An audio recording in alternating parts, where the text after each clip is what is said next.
Why do we need to wake up early and start our morning routine to be successful? And why do so many successful people do it? No, it's not simply about waking up early and having a routine. It's about how waking up early can help you become a better person. Hi, welcome to the Self Up. This time I want to talk about the book The 5 a.m. Club by Robin Sharma. This book is about how to build a morning routine that can help with productivity, health, and peace of mind. In his book, Robin writes a fictional story of a billionaire mentoring two of his students, a struggling artist and an unhappy entrepreneur, about the importance of waking up early to help one succeed. Every day, we are distracted by so many things. By waking up earlier, you will have time to develop yourself. For most people, waking up at 5 a.m. every day might be difficult. But if you want to be in the top 5% of great people in the world, don't act like 95% of people. I summarized it into 3 important things from this book. First, good habits must be routine.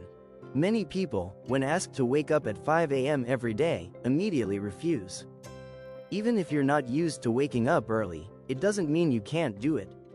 Robin's lesson on the benefits of waking up at 5 a.m. is perfect if you're an early riser.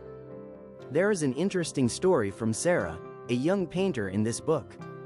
Sarah was once given advice that if you consistently come to the studio without missing a beat, then one day you will be successful. When she heard this advice, Sarah found it useful, but not inspirational. Nevertheless, she took it seriously. As time went by, her painting got better and better. Successful people, from the best athletes to successful entrepreneurs, all apply good habits in their lives to realize success. And one key habit you'll find in most of them is waking up early. This is no coincidence. This is because, in the morning, they are at their most productive and can get on with their most important work without interruption. If you start your day the right way, then you will feel the positive effects throughout the day. The same goes the other way around. If you start your day lazily and late, then it's hard to feel the positive effects throughout the day. Second, 4 interior empire. Robin gave an interesting concept about life balance. Robin's success lesson is, if you want to be successful, don't just develop your mindset, but also develops 3 other areas, namely health set, heart set, and soul set. Health set relates to physical activity. Do regular exercise that keeps your body fit and healthy. I remember the saying, mens sana in corpore sano, which means that in a healthy body there is a strong soul. The second is heart set. This relates to your emotional health. How good are you at controlling your own feelings? Can you let go of sadness, anger, and fear? The last is soul set, which relates to spirituality. How is your relationship with God? These 4 areas should be practiced and developed every morning, so that your life is more balanced. But can you consistently practice them every morning? Of course you can, with the right bedtime ritual. Robin gives tips on how to end each day and set yourself up for success the next morning. You should eat your last dinner and start turning off all electronic devices between 7 and 8 p.m. Then between 8 to 9 p.m., you can chat with your family or partner, meditate, or read a book. Lastly, between 9 to 10 p.m., you should prepare for bed, turn off the room lights, set the alarm for 5 a.m., and say a prayer of gratitude for the day. Those are the rituals you can do before going to bed, so that the next morning you can wake up with good energy. Third, the 20-20-20 formula. If you can wake up 1 hour earlier, of course you need to make the most of that time.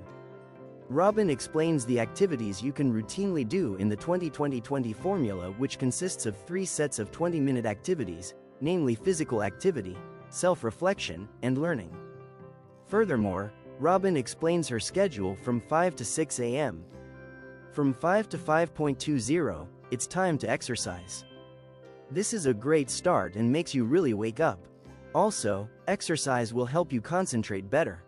The second set is from 5:20 to 5:40. It's time for self-reflection. Write down what you are grateful for. What are your hopes for the future, and what do you want to do that day? This is a daily journaling activity. The goal is to help you focus on what goals you want to achieve. The third set is from 5:40 a.m. to 6 a.m., time for growth. This is a self-development session. You can read books, watch YouTube self-help videos, or create a business plan for your business idea.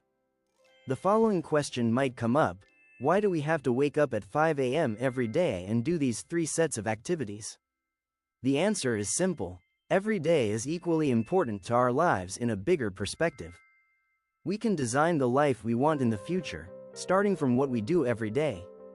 To give you an idea, it takes 66 days for a new routine habit to become automatic.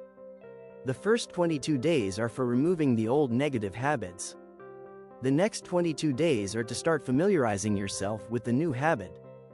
And the remaining 22 days to make the new habit a part of daily life. Change is hard at first, messy in the middle, but beautiful in the end. Waking up at 5 a.m. is far from easy once you start practicing it, until eventually it becomes automatic. Most successful people have a unique habit of waking up and developing themselves in the morning. Of course, this is no coincidence. They have a regular habit of waking up in the morning, because at that time, they can do the things that really matter without any distractions. Please comment in the comments section what lessons you learned from reading this book. Your journey to self-improvement starts with a single step, and I'm glad we could take this step together today. If you have book recommendations or topics you'd like me to explore, leave them in the comments. Don't forget to like, share, and subscribe to Self-Up for more content that inspires and empowers. Stay motivated, and see you soon.